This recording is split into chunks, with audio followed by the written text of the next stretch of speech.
What do you really like to cook when you're in the kitchen? What really makes you go, wow? I'll tell you that there's not a dish.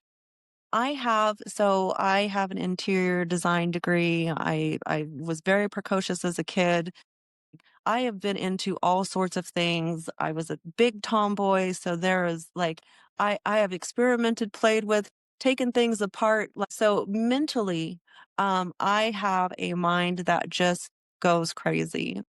The thing that gratifies me the most is being able to create on the fly, create with what I have. My last live, I called it like the refrigerator clean out. And I really just showed them like what type of items were in my refrigerator and how in my mind I was able to create a really delicious meal. And so I like to educate. So we were doing a chili. We were doing it from scratch. So I grabbed like a chili, a sauce thing and read that off and said, okay, these are the ingredients that are good, but this dextrose and this other stuff are not things that you necessarily want to take into your body. So I said, okay, how do we replace that?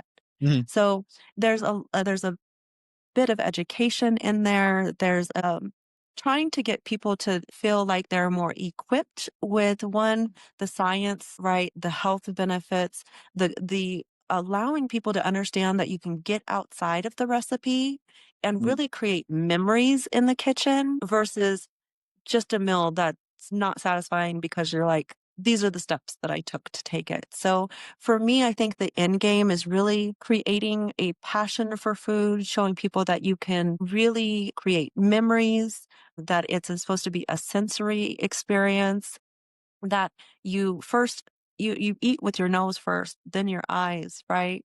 Those are the things. Like if you smell something burnt, you're gonna be like, "Oh, I don't want that." If you smell bacon, you're gonna be like, "Oh, I'm hungry." Right? So those are all of the things that I am trying to teach. The end goal is really to be able to inspire people about good food, health benefits, and to really enjoy the creativity of giving back to yourself. As a person in a table of one, for the most part, unless I'm having family dinner, I had to learn that food is also a give back in a form of self care.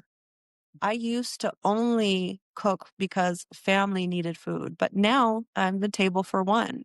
So it's important. I used to do for them, and then I'd be like, oh, I'm not going to cook for myself tonight. I have changed that since back here in Wyoming, as that I am self caring for myself the way that I would care for anyone else. And that was a really big transition for me.